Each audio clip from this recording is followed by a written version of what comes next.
Hello. In this video, we're going to talk about other conditions that often come with autism.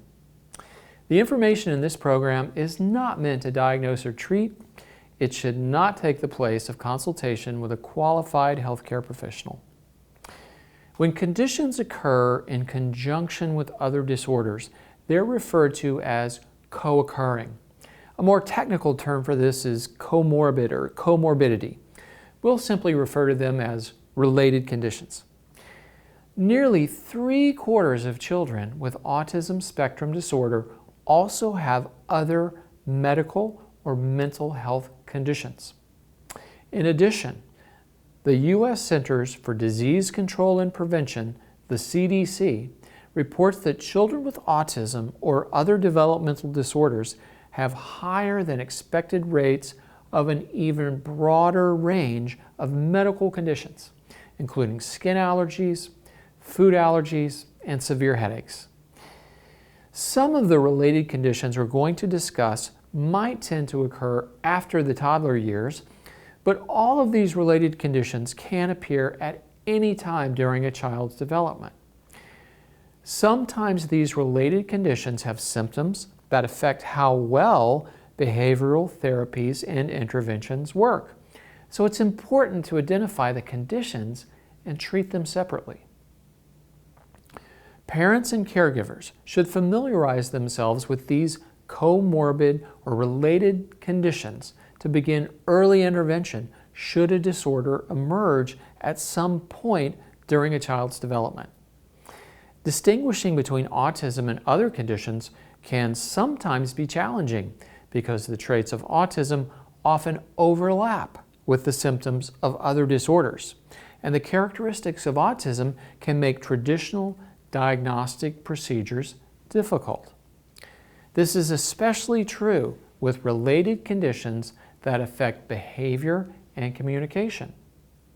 In the case of autism, common related conditions include attention deficit hyperactivity disorder, or ADHD, attention deficit disorder not including hyperactivity, or ADD, as well as gastrointestinal or GI problems, sleep disturbances, and epilepsy, as well as other things.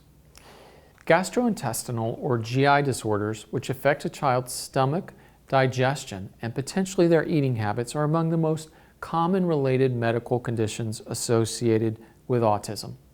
These issues range from chronic constipation or diarrhea to inflammatory bowel conditions. GI disorders can make autism-related behavior issues worse. It's hard for a kiddo to pay attention and learn when they have severe and frequent tummy aches.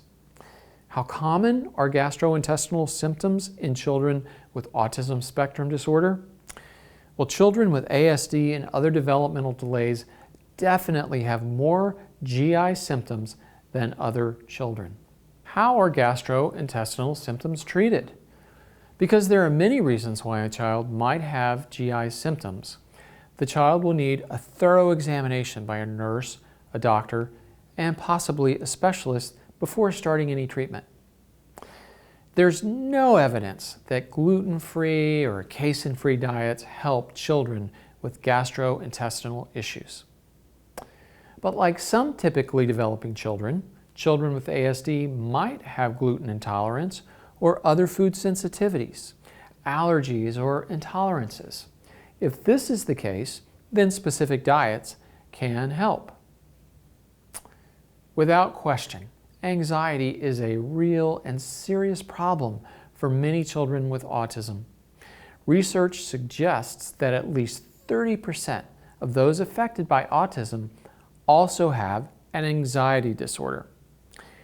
In addition, individuals with autism can have difficulty controlling anxiety responses once they are triggered, even if they do not suffer from a specific anxiety disorder.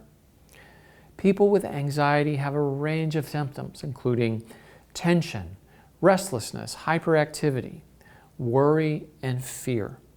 For children with ASD, anxiety might show up as repetitive physical activities, such as hand flapping and finger flicking, unusual body movements like rocking back and forth, unusual posture such as holding hands or fingers out at an angle or arching the back when sitting, or looking at something sideways, watching an object spin, or fluttering fingers near the eyes. Other things include repetitive behaviors such as opening and closing doors, or flicking switches, or listening to the same song or noise over and over. How is anxiety treated? Medication, behavior therapy, cognitive behavioral therapy, and relaxation techniques can all be used to treat anxiety, although these are typically treatments for school-age children and older. Parents and researchers have also long known that attention deficit hyperactivity disorder, or ADHD and ADD, often accompanies autism. Symptoms of these conditions are more apparent in school-age children. However, you should be alert to their signs as early as possible. Many children have trouble with thinking before they act, sitting still and focusing. But in children with attention deficit hyperactivity disorder, these behaviors can be extreme and have a big impact on their daily life. The behaviors usually happen together, although some children can be mainly inattentive. Autism spectrum disorder and ADHD share some common characteristics, like not seeming to listen when other people speak, interrupting, or intruding on other people's personal space.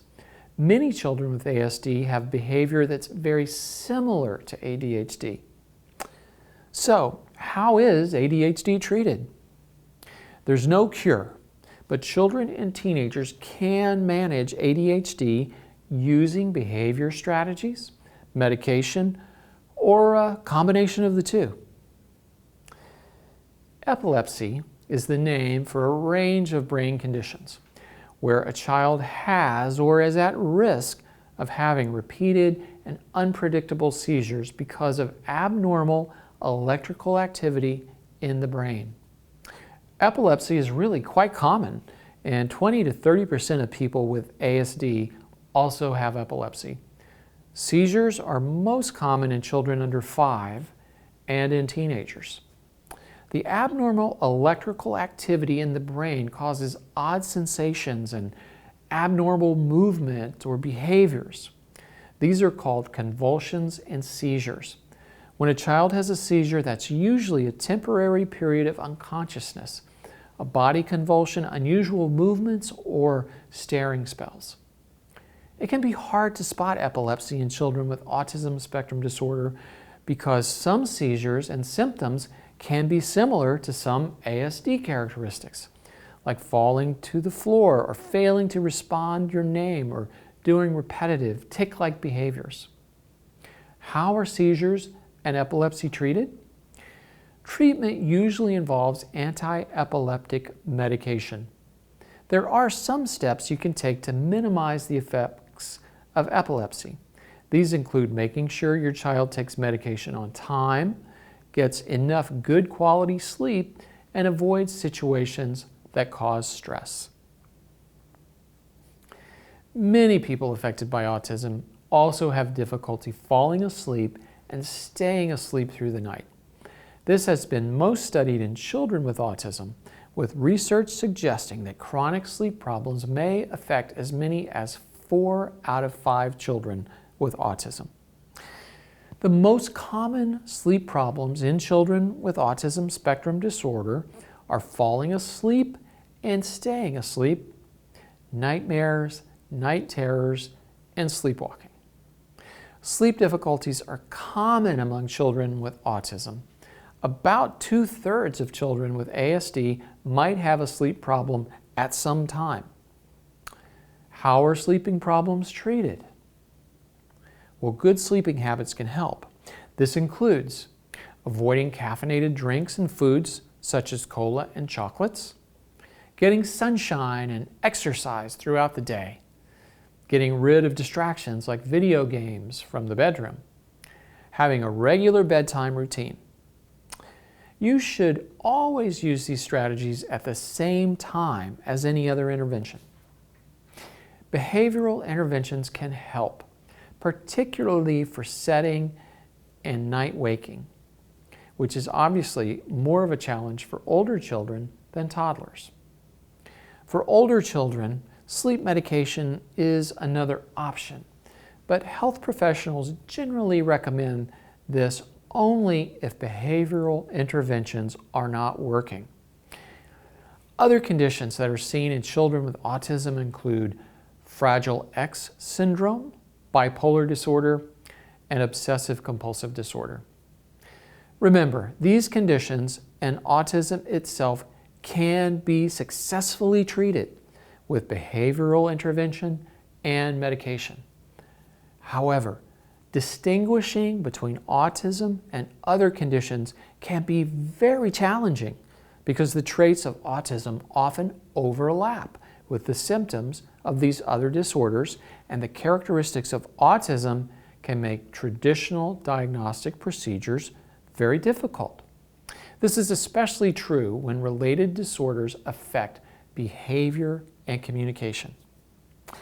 Evaluation and regular child checkups with your nurse or doctor is critically important for early detection of autism and other related disorders.